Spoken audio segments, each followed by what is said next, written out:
Is your podcast intro scaring listeners away? Turning listeners off?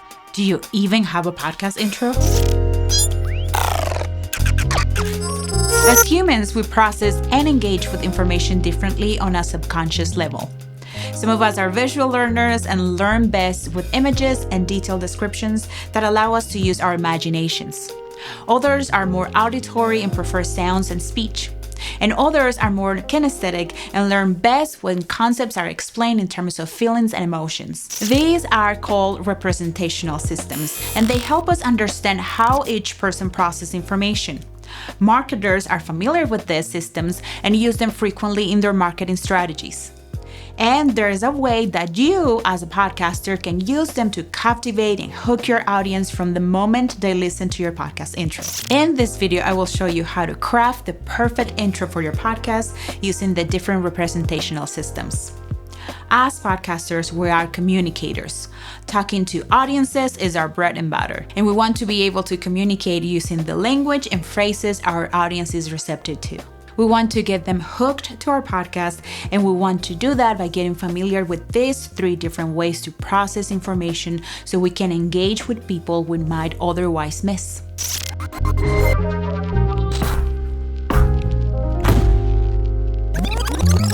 Hello and welcome to the Pod Sound School channel. I'm Veronica, the founder of Pod Sound School and the branding, marketing, and social media director. I've helped dozens of clients and hundreds of students to get incredible results with their podcast. And on this video, I'm going to share some of my best secrets with you. So watch until the end of the video. You don't want to miss this stuff. But why is it important to have a podcast intro? This is a very common question. Not having an episode intro is the same as starting to read a book in the middle or being at a social event and trying to be part of a conversation that has already started. How would you feel in these situations? Lost, right? Not to mention that you would have to spend some time and mental energy trying to catch up with what's going on. This is what your listeners go through every time you jump into the episode without providing a roadmap. If within the first few minutes of the episode, you don't give your audience a reason to stay and confuse the heck out of them by jumping into the information with no direction, you will lose them quickly. You want to provide enough information strategically so they'll hang out until the end of the episode. You also want to use the representational systems so they feel you're speaking their language. What should I include in my episode intro? Your episode intro should include 3 parts: your podcast elevator pitch, episode summary, and a call to action. Let's talk about your podcast elevator pitch. Your podcast elevator pitch consists of a few sentences that describe what your podcast is about. To give you an example, our podcast elevator pitch is, welcome to the Pod Sound School, the place to be for all things podcasting. Here in our podcast, you can find all the tools and skills you need to plan, produce, and promote your podcast, the podcast of your dreams. You will be using your elevator pitch multiple times in different settings and situations like interviews, presentations, and social events.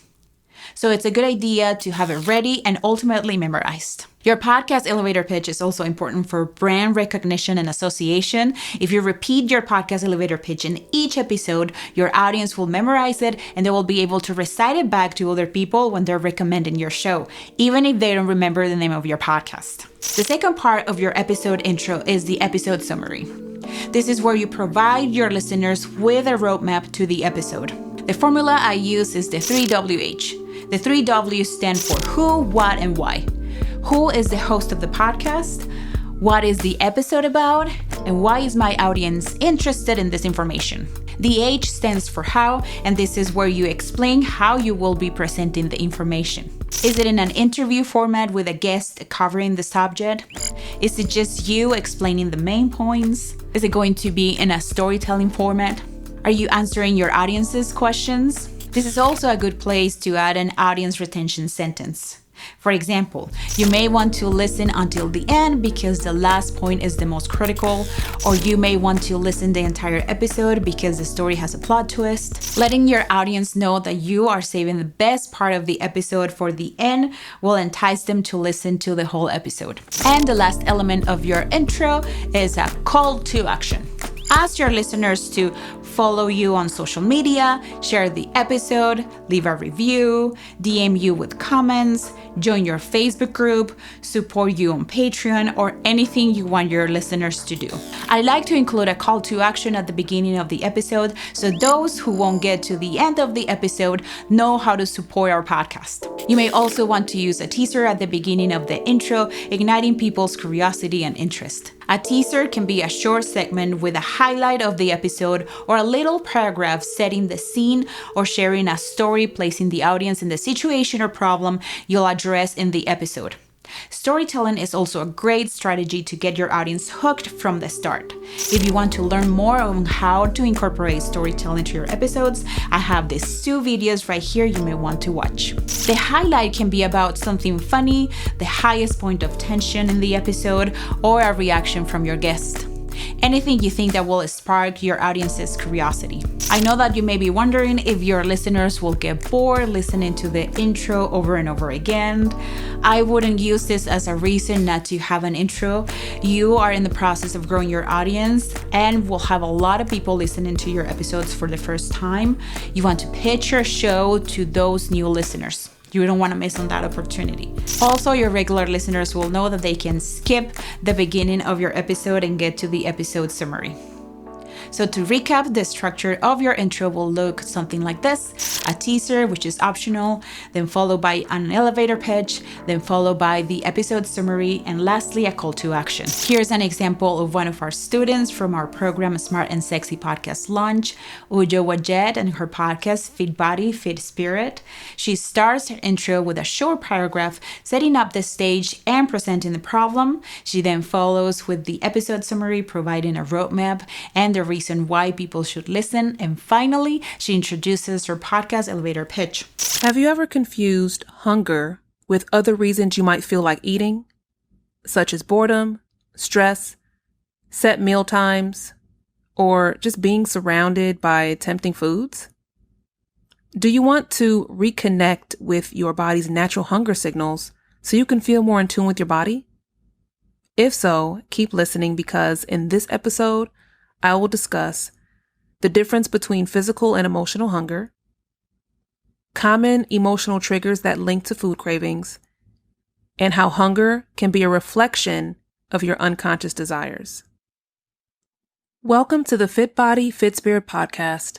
I'm your host, Ujo Wajet, and this podcast is about exploring self-awareness and personal transformation through the lens of proactive wellness, spirituality, intuitive health, and mysticism.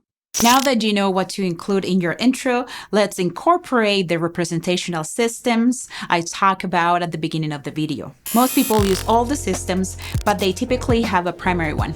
It's estimated that 50% of people are primarily visual, 25% auditory, and 25% kinesthetic. Because of this, it's important to include trigger phrases in the intro for all 3. For example, if you know there are visual learners in your audience, you may want to include phrases like, imagine this, picture this, let me paint a picture for you.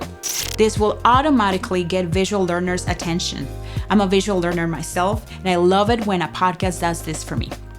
If you know that the majority of your listeners are auditory, try using phrases like listen up, I hear you loud and clear, listen because this will make your ears perk up, it sounds like you are tired of not being heard. For kinesthetic people, you want to communicate using phrases in your intro about feelings and sensations like, I can't get a grip on this, it melts like butter in your hand, I know the feeling, I just can't put my finger on it. So there you have it. This is how you write a captivating intro using representational systems to trigger your listeners' interest. Let me know in the comments below if you're using the intro structure in this video and the representational system strategy you learned. And for those of you wanting to start a podcast, we have this free Jumpstart PDF guide you can download. The link is in the description of this video. Also, for those of you who want to be part of our podcast community, Podcasting for Buses, make sure you join. You can find it at podsoundschool.com/community. And before you go, 2 things. No olviden hacer la tarea. And don't forget to subscribe to our channel and like this video. Happy casting, amigos!